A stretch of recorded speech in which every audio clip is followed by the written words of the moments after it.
Beautiful. Submitted by Armchair Professor. Rebecca Lonegan is on my table today, not even 16, and gone too soon.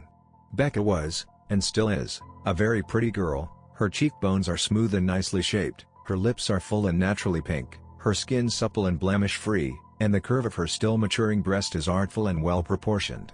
Had she made it to her 20s, I dare say she would have been perfect. Still, there is a special beauty to her as she is, eternally young and beyond the reach of life's corruptive influences. She will never know the impure heat of another's sexual desires thrust upon, and within, her, nor the sense of betrayal a woman undergoes as her body tears itself apart to preserve the parasite forming within, or the feeling of wasting away as entropy steals her youthful vitality and leaves her to wither and decay for years. There is something enviable in a quick death, I think, in exiting the world while still in your prime. What was it James Dean said? Live fast, die young, and leave a good-looking corpse. How terribly appropriate. I spend the next hour carefully preparing her. I take my disinfectants and clean her every orifice, mouth, nose, eyes, and beyond. The body's natural bacteria quickly goes out of control once a person's time is done, and they can make a mess of the body in no time at all. It's my job to make sure that the last time they see her is when she is at her most beautiful. The very last time we see a person is the only way we'll ever see them in our memories, especially if it's someone we love. When they see her for the last time, I want her to remain perfect in their memories. First, I shave her completely. It's normal to make sure that there is no peach fuzz or stray hairs on the deceased's face, as that makes the makeup sit weird, or can create strange shadows on the face. I go the extra mile and shave every strand of hair, even using a wig. Those are much easier to style, and they hold their shape much better, not to mention the permanent sheen and absence of split ends. Every detail must be attended to. Once she's been completely epilated, I select a wig that matches her natural color and style it, setting it next to the table, so it's ready for the final fitting. Next, I give her a complete wash, making sure every bit of hair or grime is removed. Then I give her a deep tissue massage to make sure that blood clots, lactic acid, and other fluids within the body don't interfere with the embalming process. I'm going to introduce a lot of embalming fluid into her, and I want to make sure her organs are saturated. It wouldn't do for her to bloat or discolor before her viewing. I also seal her more private orifices with cotton and wax, so that none of the formaldehyde escapes when I aspirate her organs. I remember my first time. God, what a mess.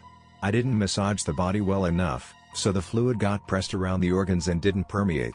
Not to mention, I lost half a gallon for embalming fluid out his anus when I lifted him up to move him. By the time he was viewed, he'd taken on a purple sheen, and he smelled like a trunk full of moonshine and paint thinner. I swore I'd take this task seriously from then on, determined to never see the deceased's family so distraught again. Usually, morticians set the features next, but I like to save that for last.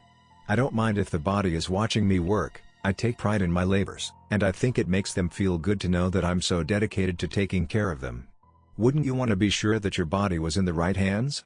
People used to sew the eyelids shut back in the Victorian era, but in recent years they've taken to stuffing the socket around the eye with cotton, or even gluing the eyelid down. I prefer to put a colored eye cap over the eye. The resin finish holds the lid in place and helps the face look relaxed and asleep. They tell you that the embalming process sets the body and makes it impossible to work with afterward, but I've noticed that the way I treat the body makes their final repose appear more natural, so I've never seen fit to change it. Setting the jaw comes next. They usually sew the jaws together with a hooked needle through the gums, but that seems unnecessarily brutal to me, not to mention the risk of tearing. I certainly wouldn't want the jaw to pop open at a viewing and give the family an eyeful of shredded gums and exposed teeth root. I use an injector gun to fill the mouth with silicone rubber, like they use to take dental prosthetic maps or to make mouth guards. The rubber sets in minutes, and it holds everything in its natural alignment. Then, a little moisturizer to keep the lips and eyelids looking taut and alive. Now we reach the most crucial stage, where we aspirate and embalm. Pressing my thumb across the external carotid artery, then I take my scalpel and make a small incision. I press the cannula into the opening and release the clamp, diverting blood flow into the body around the cannula's Lopez valve. Only a few drops of blood are spilled, easily wiped away by a nearby cloth. Next, I run my fingers down along the interior thigh until I find where the femoral artery begins, then I smoothly insert a sharpened Fraser aspirator tool into the meaty interior of the hip, thigh joint so that it penetrates the exterior iliac artery, allowing enough blood to pass through and into the silicone tubing to prevent air from entering the artery.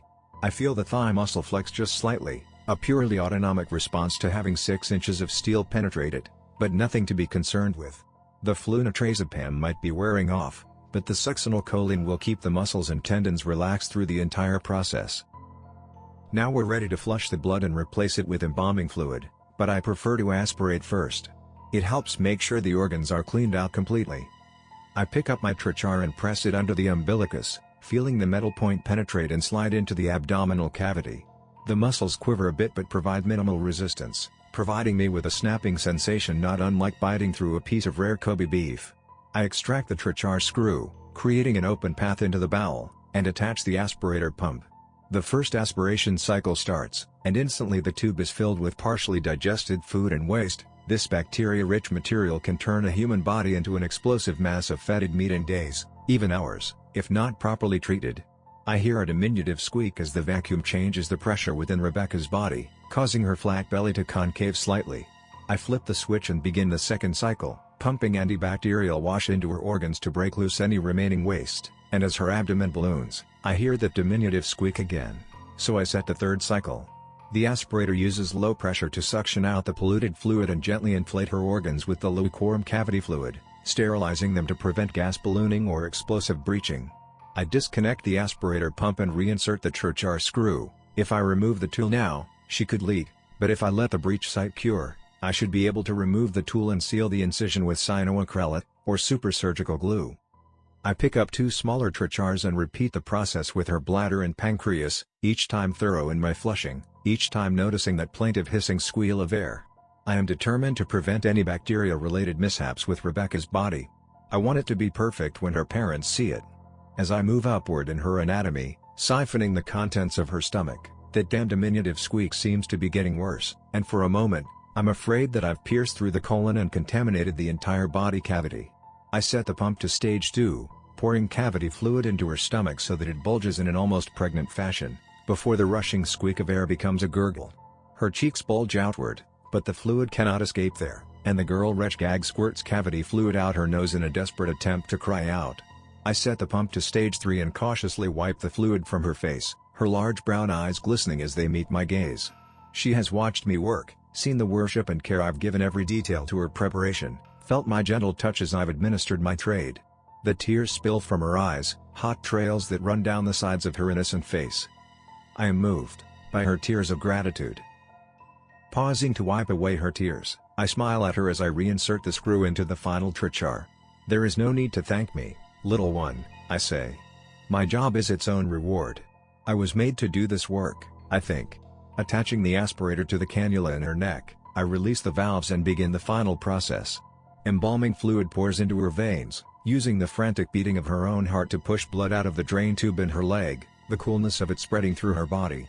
My chest swells with pride as I see her eyes flickering about, unable to contain her excitement as eternity races up to meet her. Suddenly, her eyes widen, and I see the moment when it happens. She sucks in one last breath. Her heart flutters. The pupils of her eyes go wide as the brown in her iris goes just a little gray. Her veins disappear into the colorless perfection of her ashen skin. The drainage tube in her thigh runs clear. Her skin turns cool. She exhales a long, smooth whisper of air as her soul escapes. One last tear rolls sleepily down her cheek, beautiful and melancholy. I make a note to paint and preserve it in resin, a bittersweet nod to the last vestige of mortality and frailty, concepts forever beyond her grasp. After 5 minutes, the transformation is complete. This soft, pink, vulnerable girl at the mercy of the world and its predators has become an unassailable work of art. She is cool and invincible, perfect, and unchanging. I have given her immortality, as I have so many before her. Suddenly aware of my own weakness, I check the clock, and it's 3 a.m. I should have just enough time to finish up, get her dressed, and slip her back into her parents' home. I won't be there to see their faces when they find her, but it doesn't matter. I have so many patients yet to see.